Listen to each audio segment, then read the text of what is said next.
Okay, so another lesson around the agreements. Today, I'm going to be covering the A, which is an activity agreement. Now, a lot of people think I put this in here because, oh, Amy, you are a coach, a fitness coach. Of course, you're going to be putting in an activity because you train, blah, blah, blah. That's actually so far from the truth. There are too many studies and things out there that show us what movement does for us. So for me, I'm already committed to my training and I'm already committed to certain things. This is where the activity agreement was really great for me in seeing just the importance of walking, maybe the importance of stretching, or maybe you do all of those things. Maybe it's no social media during that activity. Maybe it's, playing an activity game with your kids.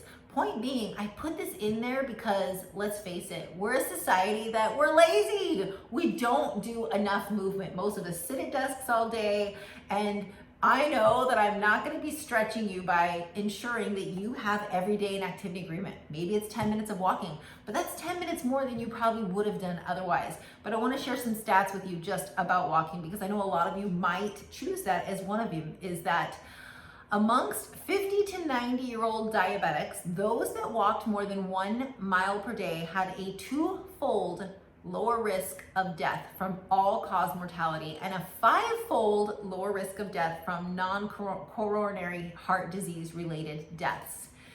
So that's just one. But walking is associated with a reduced risk of mortality. So if you're sitting here listening to this saying, Amy, I already do all the things.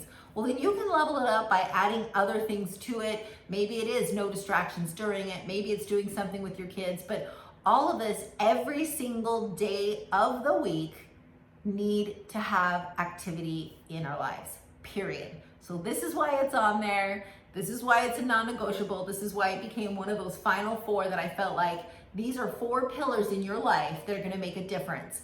The other thing about activity is it teaches you to lean into hard. It can be uncomfortable. It's movement. We are, again, a lot of us are just like on that lazy side. So this forces us to lean into the uncomfortable and see the rewards via confidence, that it actually makes us feel better that we're doing hard things. So there you go, activity agreement.